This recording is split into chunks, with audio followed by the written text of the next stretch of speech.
সন্তানহীনা মাহা business tour থেকে ফিরে আসা স্বামীর ব্যাগে বাচ্চাদের কাপড় দেখে খানিকের জন্য থমকে গেল।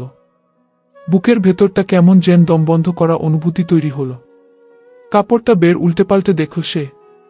শুধু উপরের কাপড়ের অংশটাই আছে, পুরো ব্যাগ খুঁজেও নিচের অংশটা পেল না। কাপড়টা নতুন নয়, ব্যবহৃত বোঝাই যাচ্ছে।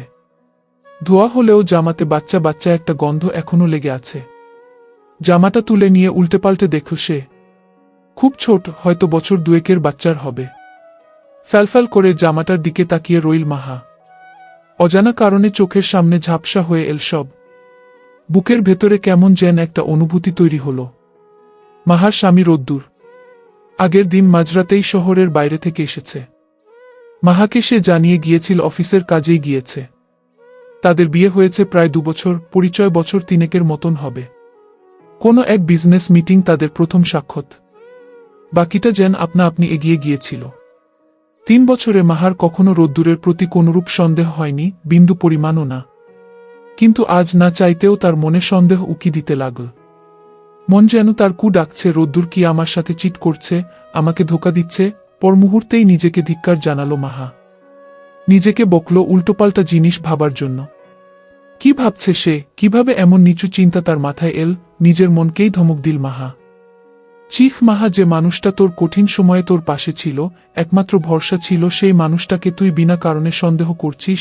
যে তোর সবটা জেনেও তোর পাশে ছিল, আছে, তার ব্যাপারে এত নিচু জিনিস ভাবতে তোর বাধল না?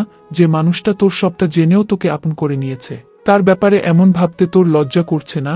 যখন তোর পাশে কেউ ছিল না, তখন রোদ্দুরই তোর একমাত্র ভরসার স্থান ছিল, আর তুই কিনা বিনা প্রমাণে তার চরিত্র নিয়ে সন্দেহ করছিস। জামাটা ভাঁজ করে আবার ব্যাগে রেখে দিল।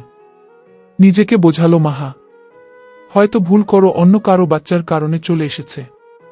ট্যুরে তো অনেকের সাথেই থাকতে হয়, এমন হতেই পারে। নিজের অস্থির মনটাকে জোর করে শান্ত করল মাহা। রোদ্দুরের কাপড় জায়গা মতো গুছিয়ে রেখে ঘরের কাজে মন দিল মাহা। কিছু সময় আগেই রোদ্দুর অফিস থেকে ফিরে এসেছে। ওয়াশরুমে গিয়ে ফ্রেশ হতে। তার ব্যাগটা টেবিলের উপর রাখা, ফোনটা ব্যাগের পাশেই আছে। বিছানার কোণে বসে টেবিলের দিকে আনমনে চেয়ে রইল মাহা। কথায় আছে, তুমি যতই অবিশ্বাস করো, একবার মনে সন্দেহ ঢুকলে তা শতভাগ দূর না হলে সেই অবিশ্বাসের রেশ থেকেই যায়। ফোনটা তুলে নীল মাহা, না চাইতেও বুক ধকধক করছে তার। রোদ্দুরের ফোনের লক তার জানা, খুলতে বেগ পেতে হয়নি।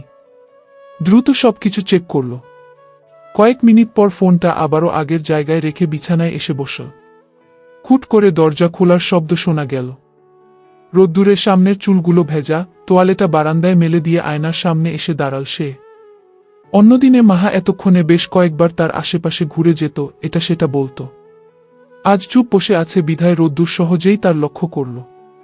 আয়নায় প্রতিচ্ছবির দিকে তাকিয়ে প্রশ্ন করল, কি হয়েছে তোমার, আজ এত চুপচাপ? কিছু না। তোমার ট্যুর কেমন গেল? প্রতিবার যেরকম যায়। এসো খাবার খাবো, অনেক খিদে লেগেছে। সময় অপচয় না করে রুম থেকে বেরিয়ে গেল রোদ্দুর। মাহা স্বস্তির নিঃশ্বাস ফেল। না, তার মনে যে সন্দেহের দানা ছিল তা আর নেই। তার বিশ্বাস তাকে নিরাশ করেনি। রোদ্দুরকে সন্দেহ করার জন্য নিজেই নিজেকে বকল। বাইরে থেকে রোদ্দুরের ডাক শুনে সব চিন্তা ঝেড়ে ছুট লাগালো মাহা। খাবার টেবিলে দুজন চুপচাপ খাবার খাচ্ছে। এ নতুন না, বরাবরই এরকমই হয়। রোদ্দুর ভালো, তার খেয়াল রাখে, যত্ন করে, তবে একটু কথা কম বলে, চুপচাপ থাকে। কিন্তু হুটহাট তার মাঝে এক ধরনের চঞ্চলতা দেখা যায়। অনেক খুশি খুশি দেখা যায়, চোখে মুখে যেন অদ্ভুত এক উচ্ছ্বাস উপচে পড়ে। হঠাৎ কথার মাঝে সে এমন সব প্রসঙ্গ তোলে, এমন সব কথা বলে, যা মাঝে মাঝে মাহার পুরোপুরি বোধগম্য হয় না। তবুও মাহা মন দিয়ে শোনে। রোদ্দুর যে সময় খুশি থাকে, মাহা মনে মনে আনন্দ অনুভব করে। হাসি খুশি রোদ্দুরকে দেখলে মাহার মনেও একরাশ শান্তি নেমে আসে। তার ভালো লাগে এই হাসি খুশি রোদ্দুরকে, এই প্রাণচঞ্চল মানুষটাকে। তার নামের মতন সেও যেন চকমক করে তখন। আজ খাবারের স্বাদ যেন মাহা অনুভব করতে পারছে না। সন্দেহের মেঘ যদিও খানিকটা কেটেছে, তবু কৌতূহলটা মেটেনি। বরং সন্দেহ দূর হওয়ার পর প্রশ্নটা যেন মাথায় আরও চেপে বসেছে। তার মনে প্রশ্ন থেকেই গেল, বাচ্চাদের জামা রোদ্দুরের ব্যাগে কিভাবে এলো? এই প্রশ্নটা সেই কখন থেকে মাথার ভেতর ঘুরপাক খাচ্ছে। ওর জানার জন্য মাহার মন খচখচ করতে লাগল। কয়েকবার ভাবল সরাসরি জিজ্ঞেস করে ফেলি। আবার ভয় হচ্ছিল এই প্রশ্নটাই যদি অযথা ঝামেলা তৈরি করে দেয়, এটা সেটা চিন্তা করতে করতে মাহা শত চেষ্টা করে এতটুকুই বলতে পারল, তোমার ট্রিপে কি কিছু হয়েছিল? রোদ্দুর খেতে খেতেই জবাব দিল, কি হবে, না মানে এমন কিছু যা স্বাভাবিক নয় বা কোনো দুর্ঘটনা না। প্রতিবার যেমন হয় এবারও তেমনি ছিল। রোদ্দুর মাথা উঁচু করে তাকাল সে, চোখে মুখে প্রশ্নবোধ চাহনি। প্রতি সপ্তাহেই কেন তোমাকে অন্য জায়গায় যেতে হয়? না মানে কাজ কি অন্য দিনের মতো অফিস থেকে করা যায় না? বাকি কাজের সাথে পার্থক্য কি? এই কাজগুলোও কি অফিস থেকেই করা যায় না? তুমি আসলে কোনো কাজে যাও সেটাও খোলাখুলিভাবে কখনো বলনি। মাহা, বাচ্চাদের মতো কথা বলো না তো। অফিস তো আমার না, না তোমার যে নিজের ইচ্ছে মতো চলবে। অফিস আমাকে বেতন দেয়, তাই তারা যা বলে তাই মেনে চলতে বাধ্য আমি। হঠাৎ এ ধরনের প্রশ্ন করলে কেন? না কিছু না। প্রসঙ্গ এড়িয়ে যেন চাইল মাহা। মাহা, তুমি আমাকে সন্দেহ করছো না তো? আমতা আমতা করতে লাগল মেয়েটি। সে কিছু বলবে তার আগেই রোদ্দুর গমগম স্বরে বলল, শোন মাহা, আমার জীবনে যে জায়গা তোমাকে দিয়েছি সে জায়গা শুধু তোমারই থাকবে। তোমার জায়গা অন্য কেউকে দেব না। রোদ্দুর চলে গেল। মাহার অনুশোচনা হতে লাগল, কেন সে কথাটা তুল এই ভেবে। দিন ঘুরে আবারও বৃহস্পতিবারে এসে থামল। প্রতি সপ্তাহের মতন আজও রোদ্দুর বিকালে অফিস থেকে ফিরে সন্ধ্যার দিকে বেরিয়ে যাবে। পুরো সপ্তাহ জুড়ে মাহা ভিন্নভাবে বিষয়টা ভুলে থাকার চেষ্টা করলেও আজ পারল না।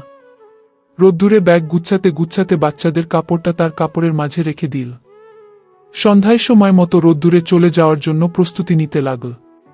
মাহা মিনমিন করে জিজ্ঞেস করল, তোমার সাথে কি আর কেউ যাবে? হ্যাঁ, জুনিয়র একজন যাবে, বাস স্টেশনে দাঁড়াবে, তুমি ঠিকমতো দরজা বন্ধ করে দিও। বাসা থেকে একদম বের হবে না।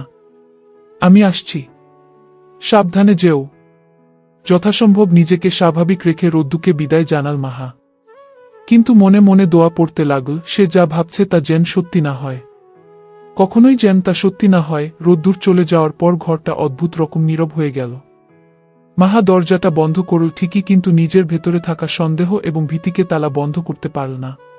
খাওয়া শেষে বিছানায় এসে বসে ফোনটা হাতে নিল মাহা।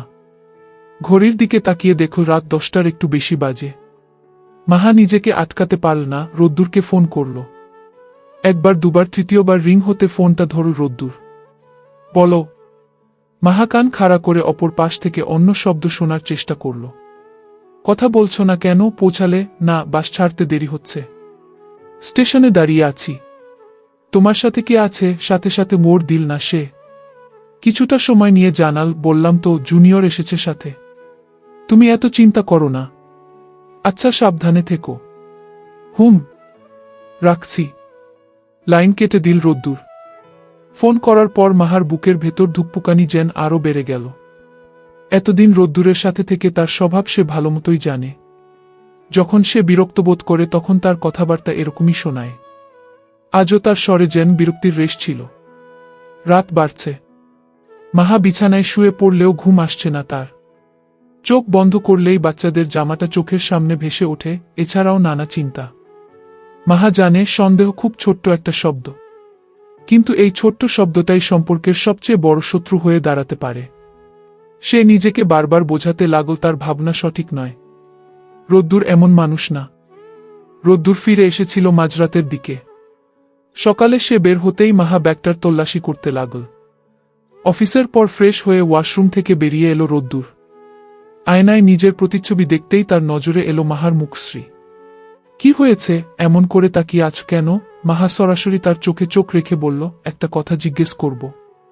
সত্যি সত্যি ওর দেবে? রোদ্দুর ভ্রু কুঁচকে এলো।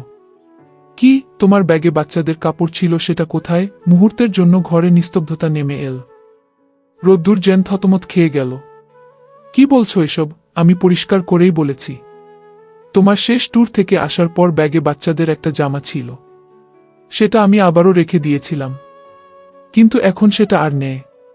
কোথায় গেল সেটা? রোদ্দুর ঘুরে তাকাল। কর্কশ কণ্ঠে বলল, তুমি আমার ব্যাগে আমার অনুপস্থিতিতে হাত দিয়েছ কেন? কি রোদ্দুর, আমি তোমার স্ত্রী, তোমার যে কোন জিনিসের উপর আমার অধিকার আছে। স্বাভাবিক এই অদ্ভুত জিনিসে আমার অবাক হওয়া স্বাভাবিক। তুমি আমাকে সন্দেহ করছো? খানিকটা উঁচু স্বরেই বলল সে। আমি তো তা বলিনি। আমি প্রশ্ন করছি, এতটুকু জিজ্ঞেস করার অধিকার নিশ্চয়ই আমার আছে। কার বাচ্চার কাপড় ওটা? শেষ কথাটা বলার সময় মাহার কণ্ঠ যেন কেঁপে উঠল। রোদ্দুর কয়েক সেকেন্ড চুপ করে রইল। তারপর বিরক্তির সঙ্গে বলল, আমরা যে বাসায় উঠেছিলাম হয়তো ওই বাসায় বাচ্চার। তাড়াহুড়োতে ব্যাগে ঢুকে গেছে। হয়তো মাহা তুমি কেন এমন করছো, তোমাকে তো বলেছে কারণ, তোমার বলা কারণ আমি বিশ্বাস করতে চাইলেও কিন্তু মন মানছে না। রোদ্দুর রাগে টেবিলে হাত চাপড় মারল, বিকটা একটা শব্দ শোনা গেল। এই হচ্ছে তোমার সমস্যা। তোমার মনটাকে সবসময় অজুহাত হিসেবে নিয়ে আসো।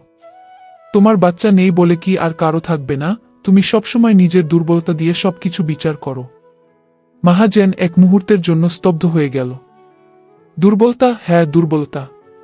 তোমার বাচ্চা নেই বলে যে দুনিয়াতে কারো বাচ্চা থাকবে না এমন তো কোনো কথা নেই। রোদ্দুর, তুমি এভাবে বলতে পারলে? কি বললাম? তুমিই বেশি বাড়াবাড়ি করছো।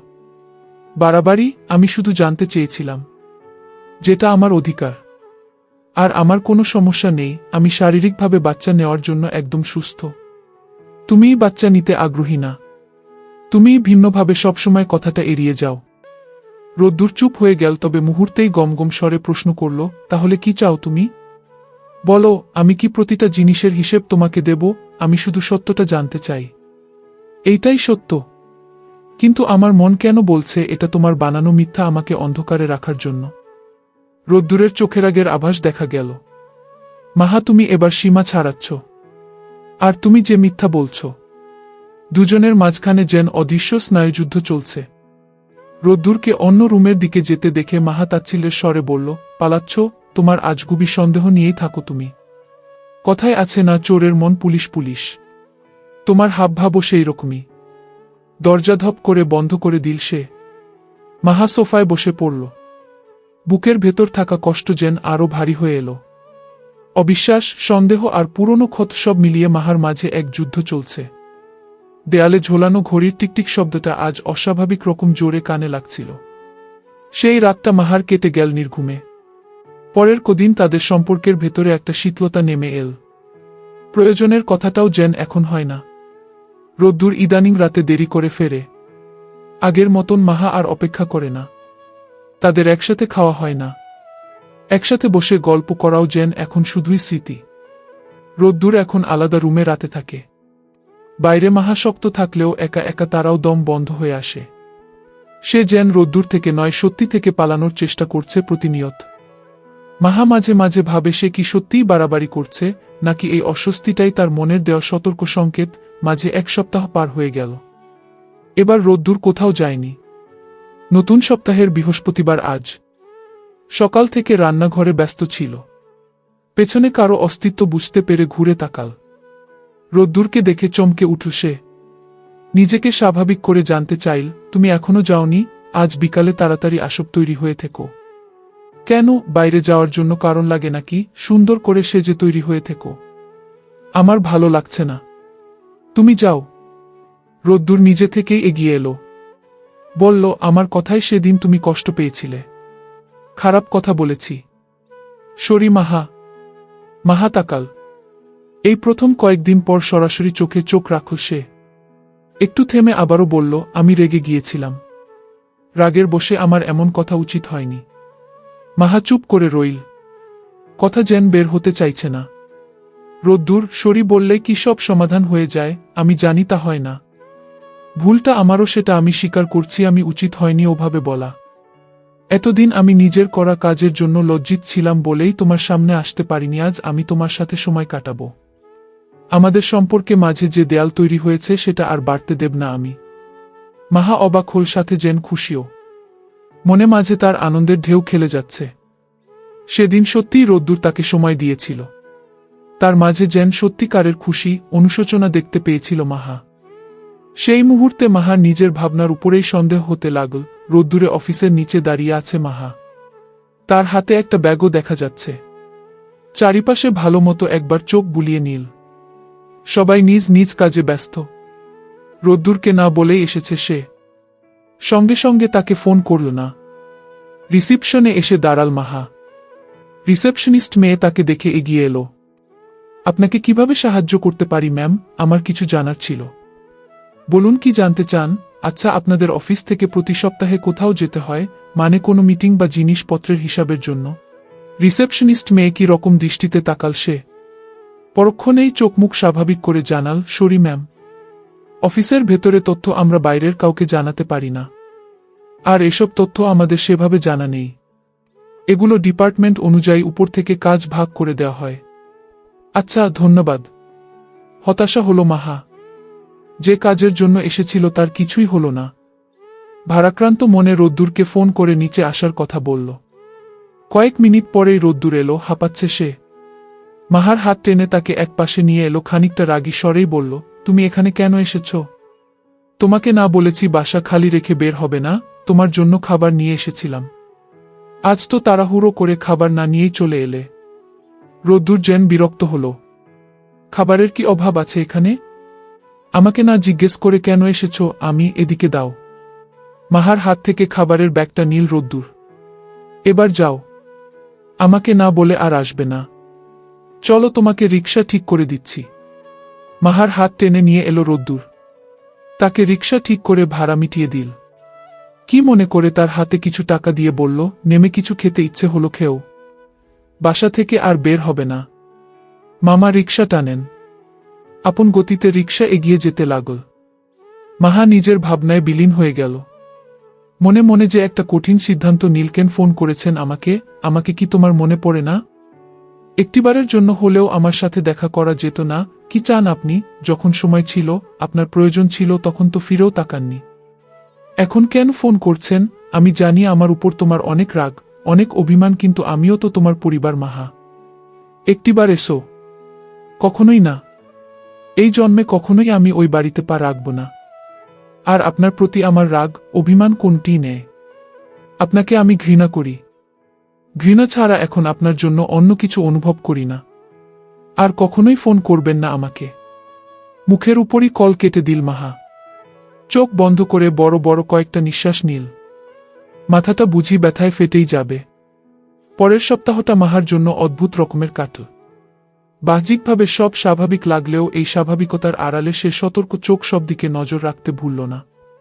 রোদ্দুর কখন বেরোয়, কার সাথে ফোনে কথা বলে, কোথায় যায়, সবকিছু তার আড়ালে পর্যবেক্ষণ করতে লাগল। তার এই আচরণের কারণ রোদ্দুর যতই ভালো ব্যবহার করুক, এমন ভাব করুক যেন ওই ঘটনা কখনোই হয়নি, কিন্তু মাহার মন শান্ত হচ্ছে না। সেই দিন রোদ্দুরের অফিসে তার আচরণ যেন আরও বেশি অস্থির করে তুলেছে তাকে। বিয়ে পর থেকে সে যেন এক প্রকার ঘরবন্দি হয়ে গিয়েছে। রোদ্দুর বলে এটা তার নিরাপত্তার জন্য, সে একা থাকে, জানলে যে কোন সময় বিপদ আসতে পারে। বিপদের নাকি কোনো কারণ লাগে না। তার বলা প্রতিটি কারণ যৌক্তিক, সত্য, কিন্তু বর্তমানে কারণগুলো মনে পড়লে যেন নিছক ছেলে ভোলানো কথা মনে হয়। বুধবার রাতে ঘুমাতে যাওয়ার সময় রোদ্দুর জানাল, আগামীকাল একটু বাইরে যেতে হবে। আমার ব্যাগ আমি গুছিয়ে রেখেছি। মাহা শুধু মাথা নেড়ে ঠিক আছে বোঝাল। বাড়তি কোনো প্রশ্ন করেনি, হয়তো করতে চায়নি। তার আচরণ স্বাভাবিক হলেও তার মাথায় অন্য চিন্তা ঘুরছে। পরদিন সন্ধ্যার একটু পরে রোদ্দুর যথাসময়ে বের হওয়ার প্রস্তুতি নিল। মাহাকে প্রতিবারের মতন একই কথা বলল। মাহাও বুঝদার মেয়ের মতন মাথা নাড়াল। দরজা বন্ধ করে মাহা জানালার আড়াল থেকে দেখল। রোদ্দুর চোখের আড়াল হওয়ার কয়েক মিনিট পর মাহা দ্রুত দরজায় তালা লাগিয়ে নেমে একটা রিকশা নিল। রিকশা এসে থামল স্টেশনের কাছে। শীতলকাল হওয়াতে মাহার জন্য সুবিধা হল। ভালো করে নিজেকে চাদর দিয়ে আড়াল করে নিল। মাহার বুকের ভেতর একটা অদ্ভুত অনুভব হচ্ছে। ভয়, সংশয়, অবিশ্বাস, সব মিলে এক বিশ্রী অনুভূতি। হেঁটে কয়েক পা সামনে এগোতেই পরিচিত অবয়ব দেখল মাহা। মাহা আগেই লুকিয়ে রোদ্দুরের টিকিট দেখে নিজেও টিকিট কেটে রেখেছিল। সবাই বাসে উঠা শুরু করলে মাহাও ব্যাগটা নিয়ে রোদ্দুরের চোখের আড়ালে উঠে পড়ল। কিছুক্ষণ পরই বাস ছেড়ে দেবে। মাহা সর্তক দৃষ্টিতে রোদ্দুরে আশেপাশে বেশ কিছুক্ষণ দেখল। না সে একাই আছে, তাহলে সে যে বলো জুনিয়র আছে তার সাথে। মাহা ফোনটা বের করে রোদ্দুরকে মেসেজ করে তার অবস্থান জানতে চাইল। কে আছে সেটাও জিজ্ঞেস করল। পূর্বের মতন একই ওর পেয়ে মাহার মন ভেঙে গেল। রোদ্দুরের প্রতি বিশ্বাসের পাহাড়টা আস্তে আস্তে যেন ভেঙে পড়তে লাগল। পুরো জার্নিতে মাহা রোদ্দুরের দিকে নজর রাখল।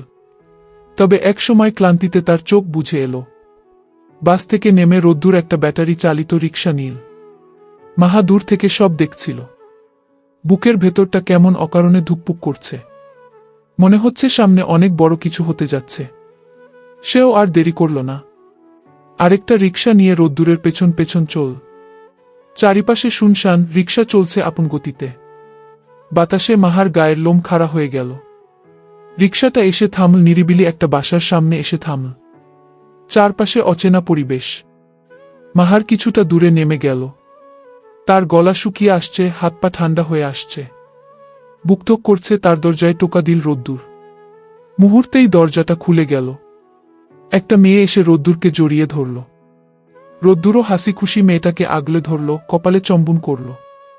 মনে হচ্ছে তারা বহুদিনের চেনা পরিচিত আপনজন। দৃশ্যটা দেখে মাহার বুকের ভেতরটা যেন হঠাৎ করেই ভেঙে চুরমার হয়ে গেল। মাহা অনেক চেষ্টা করল মেয়েটার মুখ দেখার জন্য, কিন্তু পারল না। ততক্ষণে তারা ভেতরে ঢুকে দরজা বন্ধ করে দিয়েছে। মাহা প্রাণপণে ছুটতে লাগল। পথ যেন শেষ হচ্ছে না। অবশেষে ক্লান্ত পরিশ্রান্ত হয়ে দরজার সামনে এসে দাঁড়াল। ভেতর থেকে খিলখিল হাসির শব্দ শোনা যাচ্ছে। সেই শব্দ মাহার হৃদয় যেন ক্ষত বিক্ষত হয়ে যাচ্ছে। মেয়েটার অধর হতে অনবরত জল গড়িয়ে পড়ছে। হাউমাউ করে কান্না করতে করতে দরজা বাড়ি দিতে লাগল। বাড়ি দিতে দিতে একসময় ক্লান্ত হয়ে মাটিতে লুটিয়ে পড়ল মাহা। হাত রক্তলাল বর্ণ ধারণ করেছে। কুট করে দরজা খোলার শব্দ শোনা গেল। অশ্রু ভেজা চোখে মাহা তাকাল। রোদ্দুর দাঁড়িয়ে আছে। কাপা কাপা পায়ে মাহা উঠে দাঁড়াল। চুল এলোমেলো হয়ে আছে তার, ওড়নার একাংশ মাটিতে লুটপুটি খাচ্ছে। কান্নারত কণ্ঠে মাহা জানতে চাইল, তুমি এখানে কি করছো? ওই মেয়েটা কে ছিল? সেই মুহূর্তে ভেতর থেকে বাচ্চা খিলখিল হাসির শব্দ শোনা গেল। মাহা আর সহ্য করতে পারছে না। তার মাথাটা ঝিমঝিম করে উঠল। হাত দিয়ে কান দুটো চেপে ধরল সে। চিৎকার করে উঠল, বন্ধ করে এসব, এই বাচ্চার হাসি বন্ধ করো। আমি আর সহ্য করতে পারছি না। মাহার যেন নিজেকে পাগল পাগল লাগছে। আবারও ছুটে এসে রোদ্দুরকে ধরল সে। তার বাহু ঝাঁকিয়ে জানতে চাইল, ওই মেয়েটা তোমার কে হয়? বাচ্চার সাথে তোমার কি সম্পর্ক? বলো রোদ্দুর, বলো। রোদ্দুর কিছু বলল না, মুখ ঘুরিয়ে নিল। সে সময় ভেতর থেকে কারো কণ্ঠ ভেসে এলো। তুমি কার সাথে কথা বলছো রোদ্দুর? ভেতরে এসো, বাবু তোমাকে খুঁজছে। বাবু শব্দটা মাহার কাছে বাজ পড়ার মতন ঠেকল। মেয়েটি এবার আরো অস্থির হয়ে উঠল। কে এই মেয়েটা? তোমাদের কি সম্পর্ক? আমি এখনই মেয়েটার সাথে দেখা করব। ছুটে ভেতরে যেতে চাইল মাহা। সে ভেতরে ঢুকতে চাইতেই রোদ্দুর তাকে শক্ত করে ধরে ফেল। তার স্পুষ্ট শরীরের বিপরীতে মাহার কান্নারত দুর্বল শরীর ঠিকল না। কেউ না, মেয়েটাকে চিনি না আমি। পাগল মেয়ে হচ্ছে। কথা শেষ হতেই মাহাকে সে ছুঁড়ে মারল। তাল সামলাতে না পেরে মাহা আবারও মাটিতে লুটিয়ে পড়ল। তার চোখের সামনে দরজাটা বন্ধ হয়ে গেল। ভেতর থেকে আবারও খুনসুটি হাসি শব্দ ভেসে এলো। মাহার চেয়েও উঠতে পারছে না, চিৎকার করে কান্না করছে সে। বারবার বলতে লাগল, রোদ্দুর তুমিও আমার বিশ্বাস ভাঙলে। রোদ্দুর তুমিও আমার বিশ্বাস ভাঙলে, তুমিও ধোঁকা দিলে। কাঁচতে কাঁচতে মাটিতে লুটিয়ে পড়ল মাহা। দরজাটা তার চোখের সামনেই বন্ধ হয়ে গেল। ভেতর থেকে ভেসে আসছে কথার শব্দ, বাচ্চার খিলখিল শব্দ। সেই হাসি যেন তার বুকের ভেতর ছুরি চালাচ্ছে। মাহা উঠে দাঁড়াতে চাইল, কিন্তু কেউ যেন তাকে পেছন থেকে ধরে রেখেছে। আচমকা, এই যে আপা, নামবেন না? বাস থামছে সেই কখন। আপা ওঠেন। শরীরের ঝাঁকনি অনুভব হতেই মাহা ধরফরিয়ে জেগে উঠল। পুরো গা ঘেমে একাকার হয়ে গিয়েছে, শ্বাস যেন আটকে আসছে। ব্যাগ থেকে পানি বের করে খেল সে। বড় বড় করে শ্বাস নীল, বুক ধরফুট করছে তার। চারপাশে লোকজনের গুঞ্জন, হর্নের শব্দ, ডিজেলের কড়া গন্ধ নাকে বাড়ি খাচ্ছে। কন্ডাক্টর চিৎকার করে বাকিদের নামতে বলছে। মাহা হন্তদন্ত হয়ে চারিপাশে তাকাল। কোথায় সেই বাড়ি? কোথায় দরজা? কোথায় রোদ্দুর আর সেই বাচ্চার শব্দ? ধীরে ধীরে সবকিছু পরিষ্কার হতে শুরু করল। স্বপ্ন। হ্যাঁ, সবটাই স্বপ্ন ছিল। মাহা যেন এবার স্বস্তির নিঃশ্বাস নিল। আপনার শরীর খারাপ লাগছে নাকি আপা? আপনার সাথে কেউ নাই? আচমকা মাহার মনে পড়ল রোদ্দুর তো নেমে গেছে। মাহাও দ্রুত ব্যাগটা নিয়ে নেমে এলো। বাইরে তখনও অন্ধকার। রোদ্দুর সামনের দোকান থেকে কিছু একটা নিয়ে রিকশায় উঠল। মাহাও দ্রুত আরেকটা রিকশা দিয়ে তার পেছন পেছন গেল। সে এসে থামল বহুতলা বিশিষ্ট একটা দালানের সামনে। ভাড়া মিটিয়ে সেটার গেট দিয়ে ভেতরে প্রবেশ করল সে। মাহা দূর থেকে দেখছে। আচমকা তার মনটা কেমন যেন করতে লাগল। ভয় হতে লাগল, আসলেই কি তা স্বপ্ন ছিল? স্বপ্নটা বাস্তবে রূপ নেবে না তো?